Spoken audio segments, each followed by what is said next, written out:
On quiet nights, when the world feels still, some stories refuse to fade into the background. They linger like shadows, whispering unanswered questions and chilling possibilities. Tonight, we delve into tales that defy explanation, stories of tragedy, mystery, and the haunting unknown. From a family's desperate search for answers after a devastating fire to cryptic letters that terrorized an entire town, these are the puzzles that have left investigators and communities grappling for the truth. Turn down the lights and prepare to be captivated by the stories that refuse to let go. It begins on a cold Christmas Eve in 1945 in Fayetteville, West Virginia. The Sodder family home was filled with joy and warmth as George and Jenny Sodder celebrated with their 10 children. As the family drifted to sleep, tragedy struck. A fire broke out, consuming the home in flames. George and Jenny managed to escape with 4 of their children, but 5 were still inside. Frantically, George tried to re-enter the burning house to save them. Oddly, his ladder, usually propped against the side of the house, was missing. His truck, which he intended to use to break a window and rescue the children, wouldn't start despite functioning perfectly earlier that day. They watched helplessly as the fire consumed the house, believing their children had perished. But as the fire cooled, an eerie discovery was made. No human remains were found in the ashes. The fire had burned for too short a time to completely incinerate 5 bodies.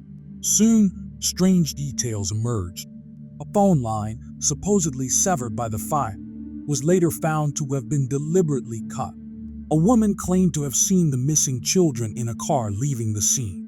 Years later, Jenny received a photograph in the mail of a young man resembling one of her sons, with a cryptic message written on the back.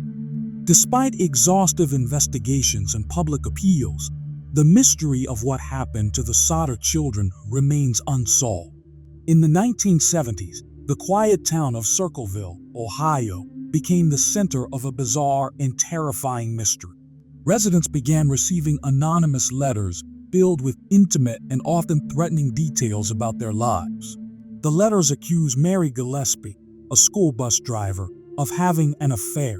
The accusation spread fear throughout the town as more residents received similar messages. Mary's husband, Ron, was among the victims. One day, after receiving a disturbing phone call, Ron left home in a rush and was later found dead in his truck from a gunshot wound. Although his death was ruled an accident, many believed foul play was involved. The letters continued, and when Mary narrowly avoided a deadly booby trap on her bus route, suspicions intensified.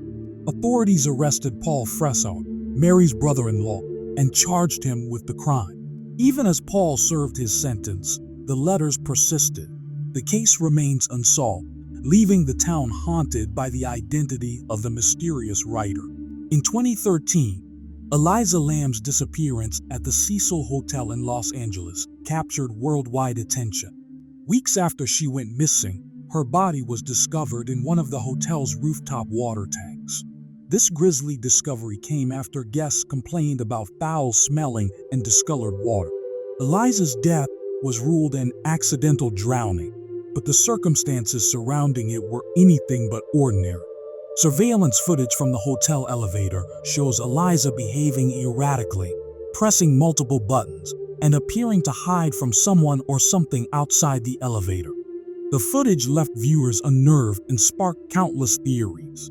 How did she access the rooftop and the water tank, both of which required keys and were alarmed? Was it a case of foul play, mental illness, or something even more sinister? The answers remain elusive, leaving this case an unsettling puzzle. In 1918, New Orleans was gripped by terror. A series of brutal murders was committed by an assailant dubbed the Axeman. His weapon of choice was an axe, often found at the crime scene.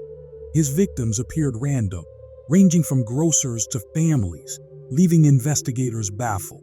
Then, in March 1919, a letter supposedly from the Axeman was published in a local newspaper. He claimed that he would spare anyone playing jazz music in their homes on a specific night. That evening, Jazz filled the streets of New Orleans, and no murders occurred. The Axeman vanished soon after, leaving behind a legacy of fear and unanswered questions. Was he a deranged serial killer, or was there something more sinister at play?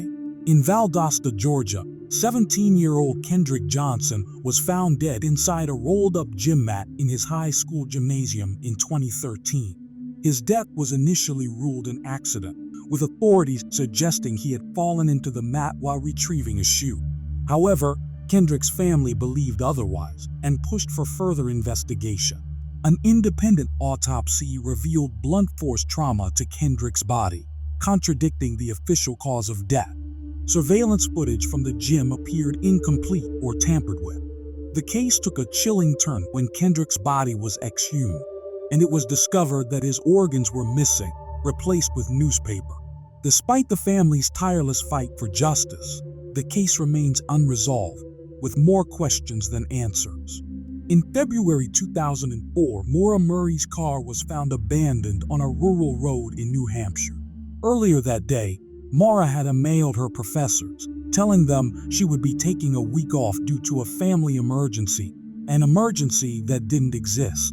Witnesses reported seeing her at the scene of the crash, seemingly unharmed, but by the time authorities arrived, Maura was gone. Maura's disappearance has been surrounded by strange details. She withdrew a large sum of cash, packed her belongings, and left her dorm room in disarray. Over the years, theories have ranged from her running away to foul play. But despite extensive searches and media attention, Maura's fate remains unknown. In 1957, the body of a young boy was discovered in a cardboard box in a wooded area in Philadelphia. Known only as the boy in the box, his identity has remained a mystery for over 6 decades. The boy, estimated to be between 4 and 6 years old, showed signs of severe abuse, with bruises and scars covering his body. Investigators pursued countless leads, from missing children reports to nearby foster homes, but every avenue turned cold. Even with advancements in forensic technology, the boy's name and the circumstances of his death remain unknown. He was buried in a cemetery with a headstone that reads, "America's Unknown Child," a poignant reminder of a life cut tragically short. These stories defy explanation. They are puzzles with missing pieces, leaving behind only fear, speculation, and haunting questions. The people at the heart of these mysteries remain frozen in time, their fates a chilling reminder of how some stories may never find closure. Somewhere out there, someone knows the truth. Someone knows what happened to the Sodder children, who wrote the Circleville letters, or how Eliza Lamb ended up in that rooftop tank. These mysteries are more than just puzzles. They are scars on the lives of the families left behind, reminders of how the answers can sometimes remain just out of reach. As you turn off the lights tonight, think about the unanswered questions lingering in the dark corners of our world. Could someone out there hold the key to solving these cases? Could it be you? If these stories gripped you, let us know your thoughts in the comments. Which of these unsolved cases do you think has the best chance of being cracked? Don't forget to subscribe for more chilling mysteries and stories that demand to be told. Until next time, stay curious and stay safe.